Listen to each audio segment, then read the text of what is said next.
The late afternoon sun spilled lazily through the curtains of the living room.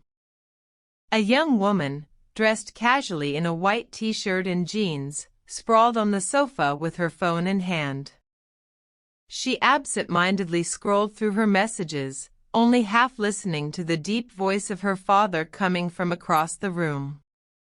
Her father, a hard-working man in his 50s, stood by the dining table, still in his work clothes. He had the kind of presence that filled the room even when he wasn't trying to. His accent was thick, shaped by years of speaking a second language, and though he spoke with confidence, his words always carried the distinct rhythm. Normally, Emma, though he never stopped calling her simply daughter, paid little attention to it. But today, something childish stirred inside her. She listened to a phrase he said, something about responsibility and respect, and the way the syllables bent made her giggle. Respect is important, he had said. Emma snorted and, without thinking, repeated it back in an exaggerated version of his accent. Respect is important, she mimicked, clutching her phone and laughing. Her father froze. The weight of the air in the room shifted immediately. His eyes narrowed, his jaw tightening as he turned slowly to look at her. "Excuse me," he said, his tone low and sharp. Emma waved her hand dismissively, still chuckling. "Oh, come on, Dad. Don't look at me like that. I was just kidding. You sound so funny sometimes." She burst into another laugh. Her father's stare didn't soften.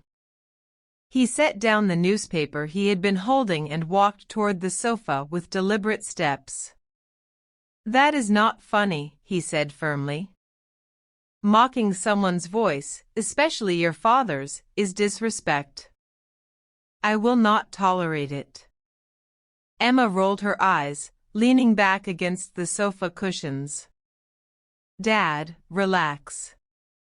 It's just a joke. People joke about accents all the time." "You are not people," he shot back. "You are my daughter. And in this house, you will show respect." Emma smirked, trying to brush off his seriousness. She lifted her chin and repeated another line he had said earlier, dragging out the words in a mocking rhythm. "In this house, you will show respect," she mimicked again, giggling. That was the breaking point. Her father's face darkened. "Enough," he barked, his voice filling the room. "I warned you once. You chose to ignore it." Emma's laughter faltered. She sat up a little straighter, sensing his anger but still not ready to back down. "You're seriously mad about this? You're overreacting." "It's just a few words, words matter," he interrupted sharply. "And so does respect.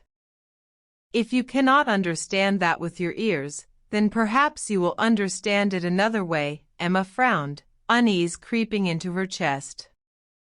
She had seen that expression before, the expression that meant her father was beyond patience. He turned and walked toward the cabinet in the corner of the living room. From the top drawer, he pulled out a flat wooden paddle. Emma's eyes widened slightly.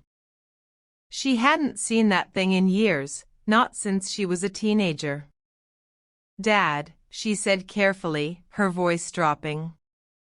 "You're not serious." He gripped the paddle in his hand, his voice steady. "I am serious. Stand up." Emma's mouth opened in protest, then closed.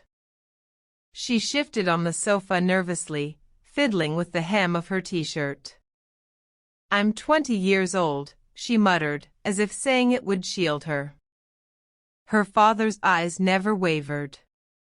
"And 20 years old is old enough to know better than to mock and disrespect your father. Stand up." For a moment, rebellion flashed across her face.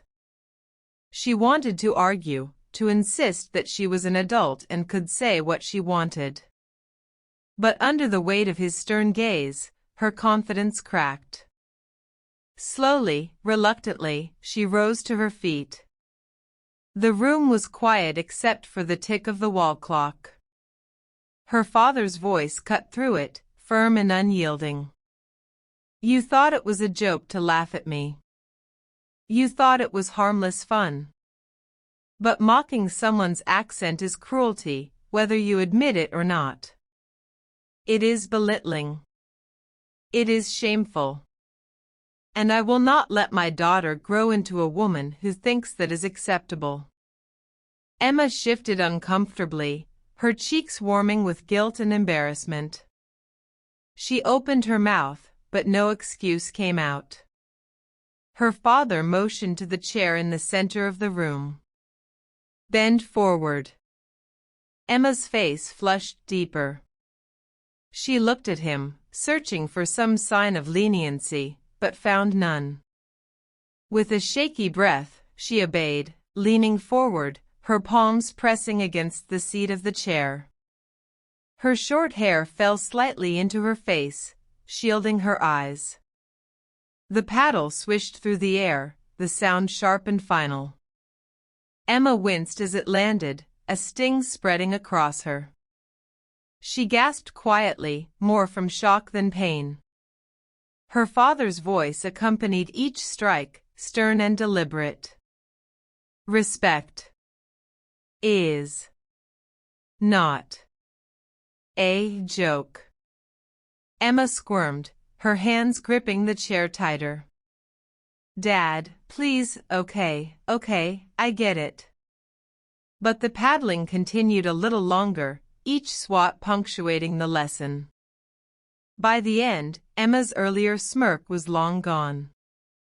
Her face was flushed, her pride wounded, her eyes glassy with unshed tears. When he finally stopped, the silence in the room was deafening. He set the paddle on the table and looked at her firmly. "Stand up," he said. Emma rose slowly, her white t-shirt wrinkled, her expression subdued. She avoided his gaze, staring down at the floor. Her father crossed his arms. "Now, tell me what you have learned." Emma swallowed, her voice quiet but sincere. "That I shouldn't mock people. That it's disrespectful. Even if I think it's just a joke." Her father's tone softened slightly, though still serious. "Exactly. Words have power. They can build people up or tear them down. When you mock, you tear down. And when you mock your father, you dishonor yourself as well." Emma nodded, her throat tight. "I'm sorry," she whispered. "I didn't think about it that way. I was just being silly. I didn't mean to hurt you." Her father's face softened a little more. He stepped closer, placing a hand gently on her shoulder. "I know you didn't mean harm. But meaning well does not erase the hurt caused. That is why discipline is necessary, to make sure the lesson is not forgotten." Emma blinked back tears, finally lifting her eyes to meet his. "I won't do it again. I promise." He studied her for a moment, then nodded. "Good. I believe you. Now go sit down." Emma sank back onto the sofa, this time sitting quietly, her phone forgotten on the coffee table. She rubbed her arms, her posture subdued. Her father sat across from her, his expression calmer now. The tension in the room slowly eased. After a few minutes of silence, he spoke again, his voice gentler. "You are an adult now, yes. You can make choices. But adulthood does not mean freedom from respect. It means carrying responsibility for how your words and actions affect others. Remember that. Emma nodded quickly. I will. He leaned back in his chair, the paddle still resting on the table, untouched now. Good. Then let this be the last time we need to have this conversation. Emma tucked her short hair behind her ear, her cheeks still pink. She felt embarrassed, but also strangely relieved. The lesson had cut through her arrogance, leaving her thoughtful. She whispered again, more to herself than to him, I'm really sorry, Dad. Her father gave a small nod, then picked up his newspaper again. The moment had passed, but the message lingered heavy in the room. Emma sat in silence, her gaze on the floor, thinking about the sting of the paddle, yes, but more about the sting of her own behavior.